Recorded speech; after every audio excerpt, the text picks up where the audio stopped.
Vem conferir com a gente nesse vídeo as principais dicas e informações para você programar a sua viagem a Lisboa. Oi, gente! Fala, galera, tudo bem com vocês? Hoje a gente vai contar para vocês quanto que a gente gastou em Lisboa e também deixar aqui algumas informações e pontos importantes. Nós ficamos 9 dias em Portugal, contando os dias de deslocamento, tanto de chegada como de saída do país e também entre as cidades. E a gente ficou 6 dias em Lisboa e 3 dias no Porto. Esse vídeo aqui a gente vai focar um pouco mais em Lisboa, só que no final dele a gente vai dizer pra vocês quanto foi o nosso gasto total no país. Então vamos começar com o transporte. O transporte que a gente mais indica para vocês, pelo menos a gente teve a melhor experiência, é o transporte público. Funciona muito bem lá, tem algumas modalidades, né? Tem o elétrico, tem o comboio, é tudo diferente os nomes. Tem o metro. Mas assim, é basicamente ônibus, trem e metrô daqui, né, igual que a gente tem aqui no Brasil. E o bondinho que a gente não tem, né? Só mudam os nomes, né? E a gente teve uma experiência bem boa, conseguindo nos deslocar super bem. O que a gente não indicaria tanto, pelo menos para nós achamos que não seria viável, é você ir de carro, pelo menos ali a Lisboa, porque as ruas são muito estreitas, né? E você acha que acaba perdendo um pouco de tempo ali, se estressando, porque tem muito trânsito ali, principalmente naquele miolinho ali de Lisboa, bem no centro mesmo, ali perto do Rossio, né? Então é uma parada assim que talvez não seja vantajoso. A gente achou melhor mesmo pegar os transportes públicos quando ia se deslocar um pouquinho mais e fazer as caminhadas que a gente gosta bastante, conhecer a cidade, né? Inclusive, assim, uma coisa que eu lembrei agora é que a gente presenciou um acidente lá numa batida. Foi, verdade. Então a gente virou um caos. A gente viu um acidente que, se eu não me engano, envolveu um bondinho, né? Desses mais antigos, com um carro que era tipo de traslados, assim, tipo como se fosse pegar a pessoa de um local e levar pro outro, e também acho que tinha um táxi junto. Foi verdade, a gente presenciou. Então, tipo, é meio que um mini caos, vai. Pelo fato de ser muito estreito, antigo ali a cidade, então as ruas são bem estreitas, é um negócio bem de doido. Mas o transporte público no geral ele funciona muito bem, né? E uma dica bem legal é que se você comprar o cartão Navegante ou Viva Viagem, você consegue comprar a tarifa Zap, e aí é uma tarifa que sai um pouquinho mais barata. Você paga 50 cêntimos, ó, esse aqui é o Navegante, ó, porque a gente guardou ele até hoje, guardei todos os cartões da Europa. Vale tanto, gente. Vocês vão ver nos outros vídeos. E se você comprar o Navegante ou o Viva Viagem, você consegue ter essa tarifa mais barata. Ela funciona basicamente ali como uma recarga que você faz, né? E aí você fazendo essa recarga, você paga um valor mais em conta do que o valor que você pagaria numa passagem normal. Por exemplo, você chega lá e paga a passagem. Avulso, né? Isso. Inclusive, a gente usou para fazer essas recargas no nosso cartão da Wise. Então, ó, a gente funciona super bem lá, a gente não teve problema nenhum, e a gente aproveita para deixar aqui, ó. Se você ainda não tem o cartão da Wise, a gente deixa o link aqui para você na descrição, para você adquirir o seu cartãozinho lá, abrir sua conta. É um cartão multimoedas e você consegue usar em mais de 100 e poucos países aí. Então, ó, aqui na descrição tem um link, vai lá e faça sua continha. E também, se você quiser, tem uma outra opção que é o Lisboa Card. Esse cartão ele vale para todos os transportes públicos e também você tem direito a entrar até em 38 atrações que tem ali pela cidade. Então você tem que fazer as contas ali, ver o que mais compensa para você, dependendo de tantos dias que você vai ficar também, talvez compense mais esse do que aquele. E aí você vê o que vai se adequar melhor ao seu bolso e ao seu planejamento de viagem, né? A gente vai deixar aqui uma tabelinha com os valores que tem, né, por dia. Então, para resumir, o nosso gasto com transporte ali em Lisboa basicamente foi R$ 62,98 €. Vale ressaltar que dentro desses gastos, né, foram em 6 dias, e desses 6 dias, 2 foram bate-volta, ali para a Vila de Sintra e também para Cascais. E aí, mais importante ressaltar também que desses 62,98, 15,68 foi no dia que a gente saiu de Lisboa para ir para Porto. Então esse foi o valor que a gente pagou para a companhia, né, para Rede Expressos, que é o valor da passagem, tá? Então, se a gente for considerar só ali por Lisboa mesmo, os bate-voltas, foram R$ 47,30 €. Então, basicamente isso aí, para vocês terem uma base. E aí, então, por isso que a gente acabou não preferindo o Lisboa Card, até porque a gente também não ia ter tempo de visitar muitas atrações. Então a gente optou, como a ideia era economizar mesmo, a gente optou por fazer o carregamento no cartão mesmo. Então, se você for ficar um pouco mais de tempo, talvez compense até, né, o cartão o Lisboa Card. Mas aí você vai ter que ver de acordo com o seu planejamento também. E com a sua vontade, né? Se você de fato vai querer visitar as atrações que estão ali. Exatamente. E aí pra gente compensou a tarifa Zap neste bonitinho. E agora sobre a hospedagem. Aqui o nosso gasto foi zero, né? Graças aos meus tios que acolheram a gente nesses dias. Então, a gente não teve esse gasto, mas a gente vai comentar um pouquinho com vocês. A principal dica que a gente quer deixar aqui, que a gente sempre fala para vocês nos vídeos de planejamento, é para reservar e pesquisar com antecedência. Porque quanto antes você pesquisa, mais opções você vai ter. Os locais mais baratos, eles vão esgotar mais rápido, então quanto antes, mais você vai ter ali uma opção para você escolher o que é melhor e o mais barato. Uma outra questão também que tem que levar em consideração é a temporada. Se for possível para você viajar na baixa temporada, é melhor porque a cidade vai estar mais vazia, vai ter mais opções, vai estar mais barato também. Algo que é muito comum lá na Europa, que a gente percebeu, é você ficar em locais que são compartilhados. Isso não exatamente hostel, né? Porque o hostel ali é o quarto compartilhado mesmo. Mas sim você ficar, por exemplo, em um Airbnb, você fica ali num apartamento que tem vários quartos e aí você fica num quarto e aí tem outras pessoas nos outros quartos e você compartilha ali aquela área comum. Ele tem um pouco mais de privacidade do que o hostel, né? Só que ainda assim tem uma parte ali que é compartilhada. No nosso caso, que a gente estava em casal, a gente percebeu que não compensava tanto, né, ficar em hostel, porque eles cobram por cama. Então a gente ia ter que pagar uma cama pra mim, uma cama pro Matheus, e aí acabar ficando o mesmo valor do que um Airbnb, um local compartilhado. Então, assim, em Lisboa a gente não vai ter essa experiência, o valor pra passar pra vocês, porque realmente a gente não ficou. Mas quando a gente fala no Porto, a gente ficou numa casa que tinha 2 quartos, e aí a gente ficou num quarto, só nós dois, e aí tinha um outro quarto que era para outros hóspedes. A gente pagou R$ 636,02. Isso a gente reservou do Brasil mesmo, pelo Airbnb. Então ali você paga em real. E aí aqui eu já aproveito para deixar uma outra informação para vocês. Então se você for pagar diretamente ali pelo site, esse pagamento ele vai ser feito em euro. E aí o ideal, assim, para você não pagar o IOF, que é o do cartão de crédito, é você utilizar o cartão da Wise ou outro cartão que você vai utilizar multimoeda, né, que o Matheus comentou também com vocês. Então a gente tem aqui a descrição para vocês fazerem um cadastro. É um cartão que vale super a pena. E se você for pagar lá na hora, também tem que observar e tem que verificar, na verdade, como que vai ser esse pagamento. Se vai ser em dinheiro, se vai aceitar cartão. Então essa é uma coisa que vocês têm que ver também na hora que for reservar a hospedagem de vocês. Até porque se você for pagar em espécie, talvez possa sair até um pouquinho mais caro ou até mais barato, porque vai depender muito do câmbio do dia ali, né? Sim. Então tem essa questão. Então eu falei aqui pra vocês o valor que a gente gastou lá no Porto para 3 noites.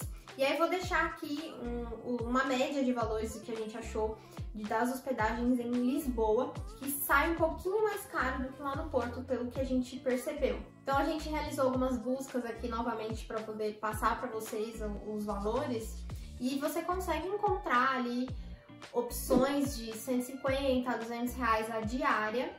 Só que você tem que levar em consideração a localização. Provavelmente esses lugares que são mais baratos, eles vão ser mais distantes do centro. E também ali o local em si, né?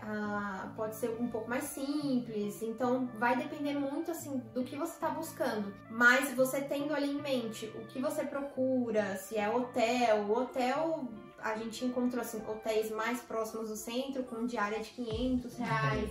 Então, 400 reais. Então aí já é um pouco mais caro, dependendo da quantidade de dias que você for ficar. A gente utilizou o Airbnb, a gente recomenda, né? Porque a gente nunca teve um problema, assim, com o Airbnb. É só você se atentar, ver as avaliações, você consegue opções um pouco mais em conta, né? A gente tinha visto ali pra ficar três noites, assim como no Porto, que a gente comentou com vocês, 700, 800 reais a gente tava conseguindo encontrar nesses valores. Então, assim, varia bastante, mas também tem essa questão da localização e do local em si, né?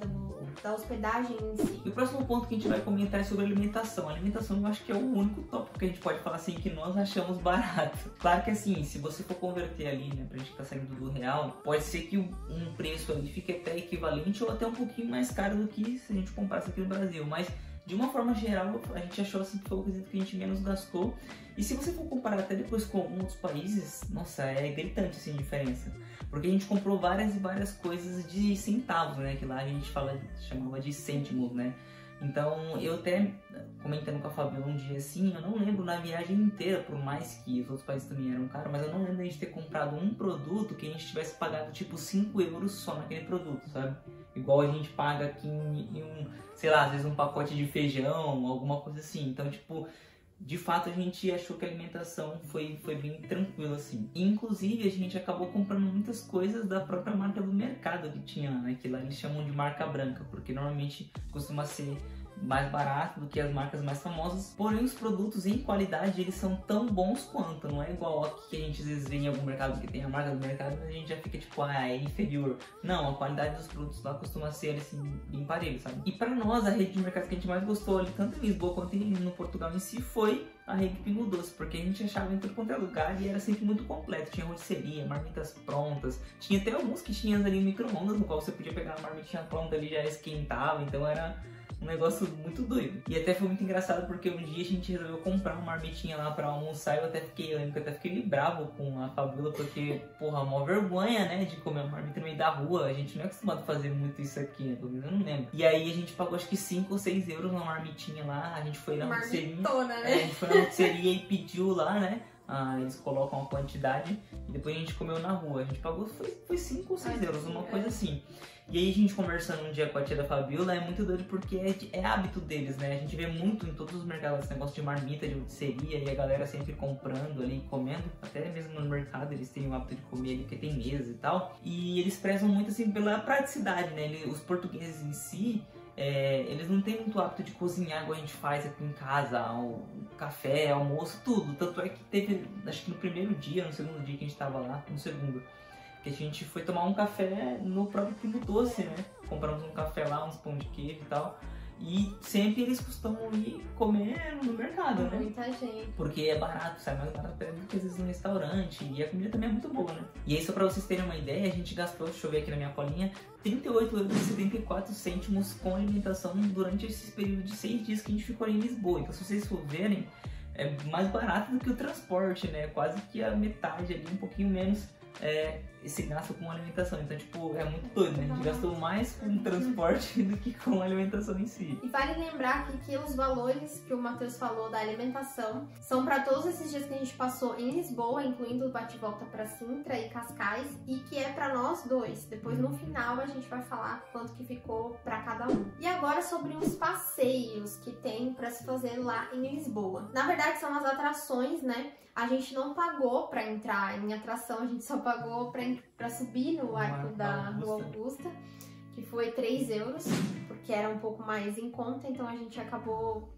optando por esse. Mas a gente vai deixar aqui os valores das principais atrações que tem lá em Lisboa. Então tem o elevador de Santa Justa, que custa 5,30 para você subir. Tem a sede Lisboa, que custa 5 euros. O padrão de descobrimentos, 10 euros, que é lá no bairro de Belém. A Torre de Belém, que é 6 euros. E o Mosteiro de Jerônimos, 10 euros. Mas se você comprar o ingresso combinado, fica 12 euros, então cada um vai sair por 6, né? Sim, que no caso é o Mosteiro e a Torre de Belém, né? Isso. E por fim tem o Castelo de São Jorge, que é um local também muito bonito e bem famoso lá, que custa 15 euros para você visitar. Uma dica aqui também que a gente deixa para vocês é para comprar com antecedência, porque a gente viu que tinha muita fila para comprar lá na hora. Então o ideal é você comprar mesmo seus ingressos com antecedência, porque aí você já chega lá, já para entrar, fica bem mais tranquilo. A gente tem aqui na descrição também o link do Get Your Guide, que é um site que reúne ingressos de atrações do mundo inteiro. Então lá você consegue comprar certinho e escolher a data. E para finalizar, a gente teve alguns gastos extras, que foi com o chip e a lavanderia, que custou 12 euros tudo. Porque pra quem não viu, a gente fez um vídeo aqui sobre a nossa bagagem, a gente vai até deixar ele linkado aqui. E a gente levou roupa pra basicamente uma semana, pra passar 40 dias na Europa. Então a gente lavava as roupas, né? E lavar roupa lá na Europa em lavanderias não é muito caro, né? A gente sai ali numa média de 5 euros. Como a gente tava na casa da minha tia, a gente lavou lá, mas a gente levou pra secar e a gente pagou 2 euros, então assim, é bem barato. E aí a gente teve esses gastos extras. Então a gente vai deixar aqui o total dos gastos que a gente teve lá em Lisboa, fazendo o bate-volta pra Sintra e Cascais, que foi transporte 62,98, alimentação 38,74, passeios 6 euros e os gastos extras 12 euros, totalizando 119,72 euros para nós dois. E aí dividindo dá 59,86 para cada um. E agora eu vou falar aqui para vocês quanto que a gente gastou no total em Portugal, né? Contando ali a cidade do Porto também. Aqui eu vou separar o que a gente gastou em euro e o que a gente gastou em real. Por quê? Porque a hospedagem a gente pagou em real pelo aplicativo do Airbnb. Então a gente pagou daqui do Brasil mesmo. Então vou deixar esses valores separados. Com transporte ficou 70,23 euros. Alimentação 84,71. Porque no Porto a gente gastou bem mais com alimentação. Porque como em Lisboa a gente estava na casa da minha tia, a gente acabava comendo algumas coisas lá na casa dela. Sim, e também no Porto a gente acabou indo provar lá no restaurante um prato lá dali da região. Então acabou que deu uma aumentadinha ali, mas se a gente fosse também só comprar coisas de mercado igual a gente comprou em Lisboa, também não ia ser tão alto o gasto, ia ser um parelho ali. E a gente fez uma comprinha maior no Porto pra gente poder levar pro próximo destino também, então... E mesmo assim, a gente percebeu que mesmo quando você vai comer ali no restaurante, dependendo também não sai tão caro quanto se a gente fosse comer aqui, né? Sim, então recapitulando, a alimentação ficou 84,71, passeio 6 euros e extras 18,30. Então totalizando aqui o valor em euro ficou 179,24. E agora a hospedagem que a gente pagou, que foi lá no Porto, ficou R$ 636,02. Então o que a gente fez pra gente chegar no total aqui? A gente fez uma média da cotação do euro que a gente pegou. Então eu peguei todas as cotações, cada transferência que a gente fazia pro cartão da Wise, e aí fiz uma média desse valor, e aí a gente chegou num valor de 5,65 de cotação do euro. Então os 179,24, que foi o total em euro, vezes os 5,65, que é a cotação que a gente pegou, mais o valor da hospedagem que a gente pagou em real, deu R$ 1.650,51 para nós dois, esse tempo que a gente ficou em Portugal. Então, dividindo ali, deu R$ 825,25 para cada um. Não sei se isso ficou claro, eu espero que tenha ficado claro para vocês, mas basicamente é isso. A gente pegou o valor que a gente gastou em euro e o valor que a gente gastou em real, a gente separou, e aí a gente multiplicou esse valor em euro pela cotação média que a gente fez. Então depois isso se tornou tudo real e a gente somou todo esse valor. Então basicamente foi isso, a gente não achou que ficou caro, né? É claro que ajudou muito a gente ter ficado na casa de parentes ali 6 dias praticamente, gente. Sim, porque né? Esses 6 dias de hospedagem ia ser muito mais elevado mesmo. Mas é uma viagem que dá pra você fazer sim com planejamento, né? Com certeza. Bom, então a gente espera ter ajudado vocês aí um pouquinho, a entenderem um pouquinho dos valores mais ou menos, que essa foi a nossa experiência, né? Obviamente que vai mudar de cada pessoa, de cada casal, mas para vocês terem uma base de como que funciona, como que é mais ou menos, e esperamos ser ajudado de alguma forma. E não se esqueça, deixa o like aqui se você gostou desse vídeo para nos fortalecer. Se for novo, se inscreva aqui porque tem muito mais vídeos. Se você ainda não maratonou nossos vídeos da Europa, vai aqui, ó, no canal tem bastante vídeo bacana. E é isso aí, nós nos vemos no próximo vídeo. Tchau!